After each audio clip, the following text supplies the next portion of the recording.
Sleeping pads. There are so many options out there to choose from. Different styles, shapes, and sizes. So which one's right for you? We're here to help. Your sleeping pad is a really important piece of gear that sometimes gets overlooked. It never fails that the first question asked after waking up from a night in the woods is, "So, how'd everyone sleep?" Then everyone goes around to share their aches and pains of a restless night's sleep. "So-and-so was snoring," or "I just couldn't get warm." You get the idea. Believe me, you can sleep really well outdoors, and my goal is to guide you to a good night's sleep. My first bit of advice is to not skimp on the quality of your sleeping pad. Go with a trusted brand. Next, understanding RValue is the first place to start when narrowing your search for a sleeping pad, so let's dig in. We're used to seeing temperature ratings on sleeping bags, and to put it simply, RValue is a sleeping pads rating on how well it will insulate you from the ground. Now, to get technical, RValue rates how well a particular material prevents the flow of heat into and out of a structure. In this case, the RValue of your sleeping pad is the rating of how well your pad can prevent your body heat from leaving your sleep system. Engineers and scientists reference RValue to measure the thermoresistance of all kinds of things, from windows to spacesuits. And for sleeping pads, they establish RValue based on ASTM testing standards. The higher the RValue, the less heat is transferred to the cold ground, and the warmer you will sleep at night.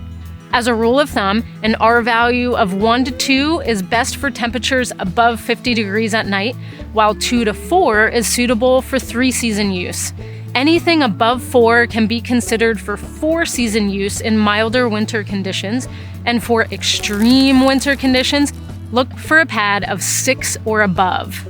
Remember this, your sleeping bag will only be able to perform its duty of holding in your heat if you have an appropriate sleeping pad insulating you from the ground.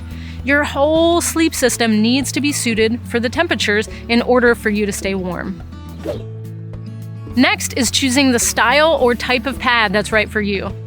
The 3 main types of sleeping pads are inflatable, self-inflating, and closed cell foam. Inflatable pads. These are among the lightest weight and most packable and are popular with backpackers. They often have large baffles or channels that lift you up off the ground. They must be fully inflated by mouth or by using a pump system. Inflatable pads use air to cushion and insulate your body.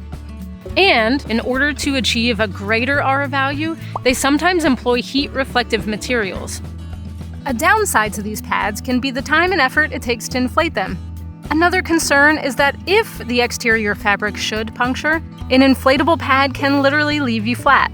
The good news is that even if that were to happen, many come with a repair kit that allow you to quickly and easily patch the pad.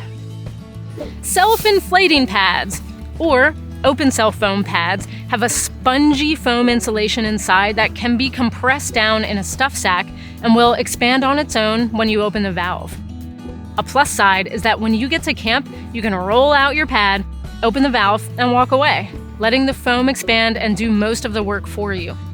And since the interior of the pad is made of foam, these often naturally have a higher RValue than inflatable pads and can feel more stable. They tend to be more quiet than inflatable pads, but are often heavier and less compact. In the event of a puncture, though, there's still foam insulating you and cushioning you from the ground. Self-inflating pads designed for backpacking are much thinner than their car camping counterparts, which can be quite plush. That brings me to closed cell foam pads. Closed cell foam is a lightweight, solid substance. They're often seen strapped to the outside of backpacks, and they either roll up or fold accordion style. The big draws are low cost, the almost indestructible nature and versatility, and low weight for the high return on RValue. The drawbacks are the bulk, and unless paired with another inflatable sleeping pad, they don't provide a lot of cushioning. So, which one is right for you? I'd ask yourself these questions. What am I using the pad for 80% of the time? Is it car camping with the occasional weekend backpacking trip? I'd prioritize comfort and plush cushioning for the coziest night's sleep. Or will you be carrying it on your back most of the time, with the occasional car camping trip mixed in? In that case, I'd prioritize small pack size and low weight. Next question is, what is the temperature range when I'm going to be using it? You want to make sure your whole sleep system is compatible with the temperatures you'll be exposed to. I have an inflatable style baffle sleeping pad for backpacking mainly in the summer months, but if I'm headed out in colder temperatures, I also pack a closed cell foam pad to go underneath. Sleeping pads come in all shapes and sizes. My recommendation, for the sake of comfort, is to find the largest size possible that can fit your needs. Here's a pro tip. Check the dimensions of your tent floor to be sure your pad or pads will fit inside. Also, note that some pads are tapered to save weight and minimize pack size, while others are rectangular to maximize the sleeping surface. There are also double-wide pads for couples or families, or just to sprawl out. Other considerations are personal preference and how you sleep.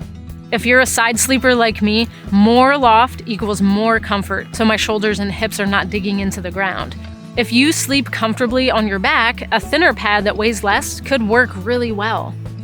Additional features like a brushed face fabric to cut down on noise, or if you tend to toss and turn at night, extra thick sidewalls can cradle you into the middle.